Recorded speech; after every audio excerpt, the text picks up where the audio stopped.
We all have things that we struggle with. I think that part of the reason that we all like climbing is because it helps us to see that sometimes struggle is a good thing. It might be a tricky dyno, a foot switch on a small hold, or a reach up to that tiny little crimp that just feels impossible. And then, slowly over time, you learn to make a sandwich. You learn to send the climb. But speaking of sandwiches, I feel like sandwiches are they're delicious. They're basically a salad with some bread. Like, you're doing a great job. Let me explain a little. That was me talking to my friend Julia, who is a climber and a nutrition coach. 3 months ago, I had Julia on the Crag Chat Climbing podcast, and we talked a little bit about how I have always struggled with eating. In general, my life at that time felt just really unbalanced and not quite right, and I remember leaving that conversation feeling like a lot had been left unsaid. I haven't had time to focus on climbing because I've been so busy trying to get my life to form any sort of a balance. What are some small changes that I can make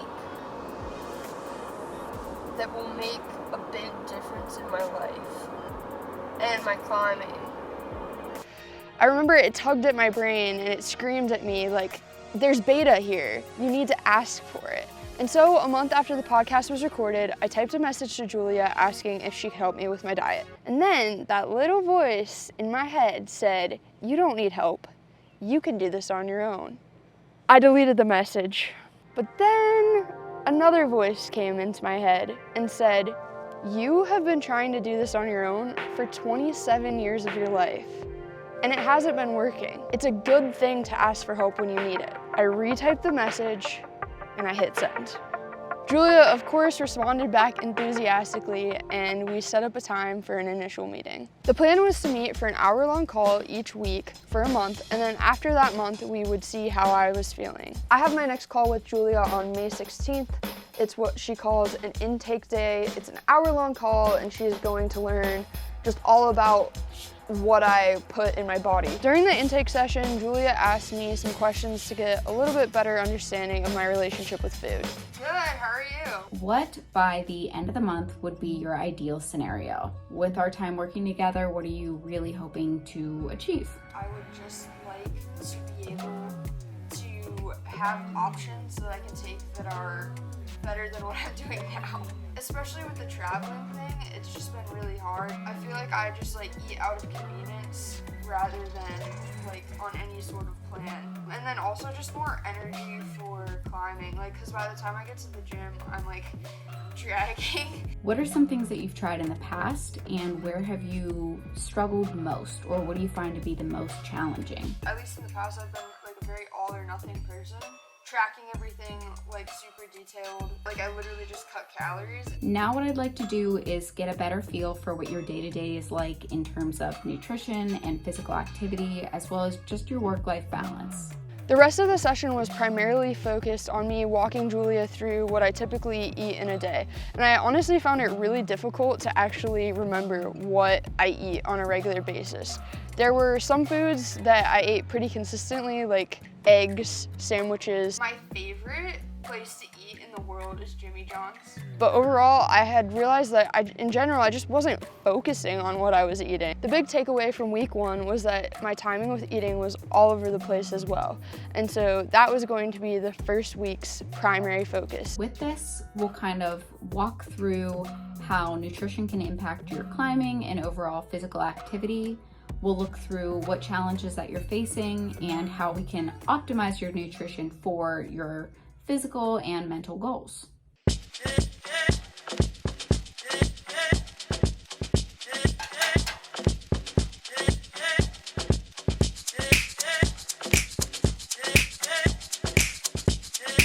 Hi, how are you? It sounds crazy, but like the first 3 days, I was just like, do I ever think about what I eat? Like, ever? It's like I forget what I can eat. The first week went pretty well. I had a goal to eat breakfast between 7 a.m. and 9 a.m., lunch between 11 a.m. and 1 p.m., and dinner between 5 and 8 p.m. Lunch was like the hardest meal to be like, I'd like look at my watch and be like, oh, it's like almost 1, like I need to eat. First week definitely opened my eyes to how inconsistently I'd been fueling my body. One of the things that I noticed is that I was dead tired at 10:30 or 11. Okay, alright, bye.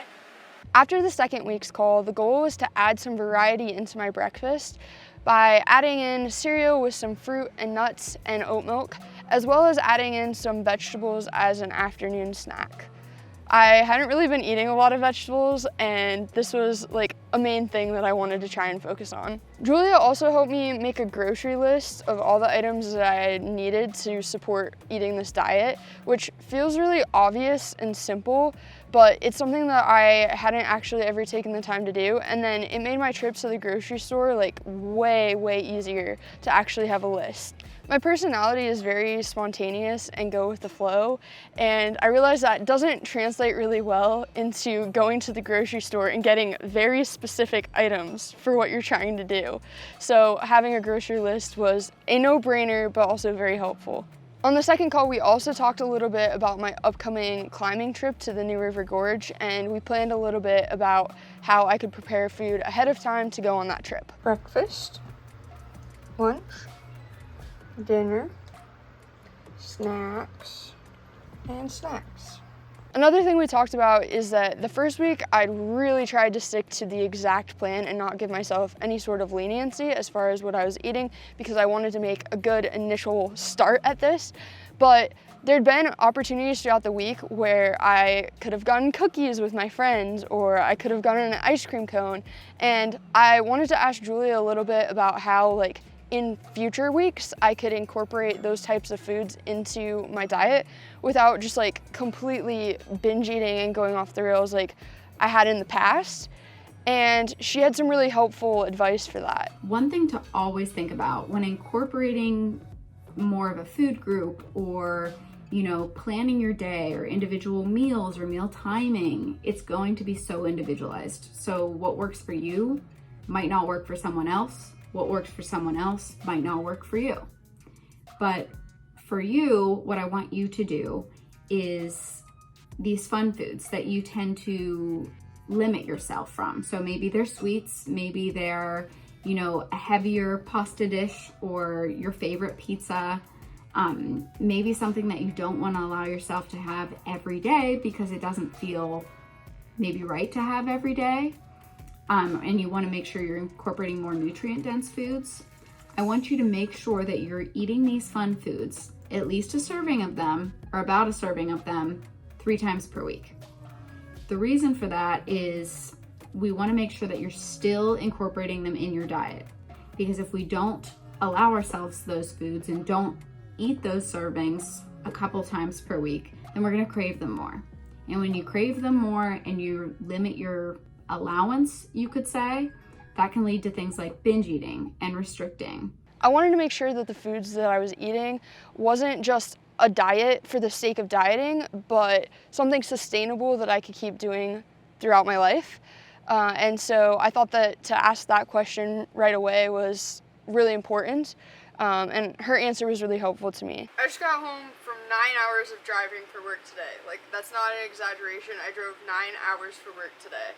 And I made myself a burrito. I'm going to the grocery store after this. I am gonna go do it.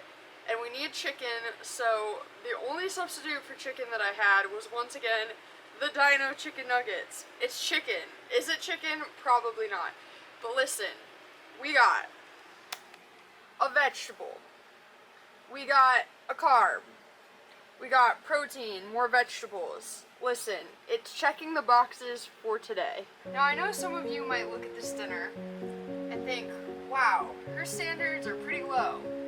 And that's the thing. They are pretty low, and that's the problem. I would generally just come home and binge everything in the house. But instead, I actually sat down and made myself a dinner, and it's a step. It feels good to prioritize my health. This morning when I did my morning run, I actually got up at 6 a.m. to go run because I wasn't tired, because I had went to bed at 10 p.m. because I was tired, because I had eaten properly and I was ready to go to bed last night. So like, it might just be making myself dinner, but it's so much more than that somehow. Also, these baby bell peppers, totally where it's at.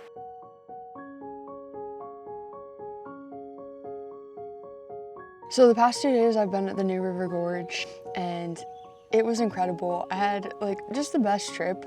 I got really close to sending like the hardest grade that I've ever climbed. I know a huge part of that has to do with nutrition. I just felt really good for the entire trip. Like I felt full of energy. I felt really strong. Whenever I got hungry, instead of just like snacking randomly, I had already like prepared things to eat, and that was really awesome. The one thing that I will say is a struggle on climbing trips is people always like to stay at the crag late, because I also like to stay at the crag late. I think I'm gonna have to make a decision. Okay, are we doing dinner at the crag, or are we just gonna say screw it and do dinner a little bit later at a restaurant, because people also like to go out to eat. And I think maybe making a little bit more balanced decisions on those options, like maybe one night I'll do my own food, one night I'll go out to eat. I think for me it's hard because I'm very social, and so I will hands down always choose going out to eat just to hang out with everyone.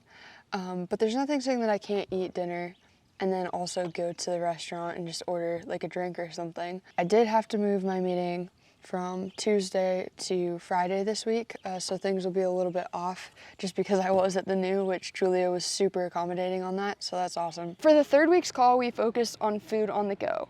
I travel a ton for work, and Julia had suggested that I get a cooler, but I hadn't quite done it yet. Like for whatever reason, bringing a cooler in the car is like a thing that like, it's like going to the dentist, right? Like once you make the appointment, so easy. Like you're like, I should have done this ages ago. But like something about just like getting the cooler and putting the ice pack in it and putting the stuff in it. Like I don't know why, but I'm just like not. And then so I'm just like bringing vegetables, but I'm not bringing like any dipping sauces or anything like that with it. Like I literally would sacrifice just any enjoyment in my life for just like eating plain carrots in the car, because I am too lazy to get a cooler. So that's what I'm gonna do this week, is I'm gonna get a cooler. Another thing Julia suggested is that I make 3 or 4 sandwiches all at once, and like meal prep sandwiches, which was really interesting because I'd always thought of meal prepping before that as like, you know, you see all the like Instagram food blogger, like eat healthy gurus, meal prepping, and you think of it as like you have to have your containers with your rice and your chicken breasts and your broccoli, and like it has to be beautiful and like it just has to be like this perfectly balanced diet, right? But the truth is like you don't have to have that at all. You can just make sandwiches or whatever food works best for you. And I found that having readily available grab-and-go foods that I actually enjoyed eating was so helpful. Yeah, so it's like amazing because I just made all my sandwiches and then I'm like hungry and I already have it. I'm like, this is brilliant. Last night there's like, we barely have any food in our house because we've both been gone. And I was like, okay, I need a vegetable, a protein, and a carb. But I was starving. Like I was ready to eat like that second. So we cooked carrots. We cooked salmon, delicious. And then as we were cooking that, I had like these little mini corn dogs, which is not the best. But listen, I had my 3 things and it was what we were doing. This is like on a paper, I'd get like an 89. Like not an A, but also like not the worst. We're gonna get a cooler. Hopefully we can get a yellow one, because you know, if it's yellow, I'll do it. I don't know, I don't make the rules. I actually make the rules, but I don't know what they are.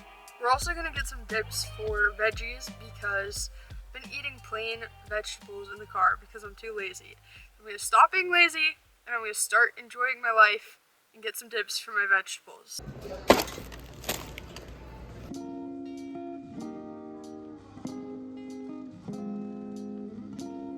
The 4th week, I was on the road supporting my friends Sarah and Jed on a bike trip that they were doing from Pittsburgh to DC. So far, like I had one day where I did pretty horrible on my nutrition. I just wanted ice cream and coffee and Slurpees, and it kind of got a little bit off track, but I at least made a note of that, and then the next day got right back on track with my plan. The biggest thing that's been hard out here is definitely just getting a vegetable for dinner, because I found myself like reverting a little bit back to like my old like, oh, I'll figure it out later. In my daily life, that works out really well for me. Honestly, I usually like wing things and they work really well, but food is not one of those things. I got back on track. I didn't beat myself up about it too much, and we just carried on. I feel like I have learned to have better options for when I'm traveling, and I feel like I have way more energy and motivation to climb and perform well. So at the time that I'm uploading this video, it's about 2 months into me paying more attention to what I'm eating in an attempt to fuel my body better for life, but also for climbing specifically, and I'm feeling really, really excited about it. The plan from here is to just keep meeting with Julia once a month to make sure that I'm staying on track and kind of feeling good and ask any additional questions. I'm not trying to say that I changed a whole lifetime of bad habits with food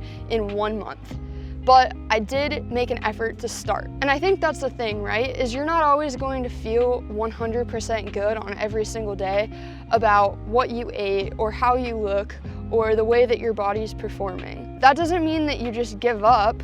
That doesn't mean that you just say, I'm not going to try. It is always, always, always better to try and fail than to not try at all. And sometimes you try and things work out really well and you feel really great. The other day I got my 3rd or 4th ever V5, which was really exciting to me. I know that sometimes in climbing, it can feel like you're not progressing as fast as you would like or at all. It might feel like you're at a standstill or that you're even falling behind. But that doesn't mean that you don't pick yourself back up from that crash pad, from that mat, climb back up that rope and try again. Keep trying, keep going. Little by little, move by move, one sandwich at a time. As always, thank you so much for watching and stay hyped.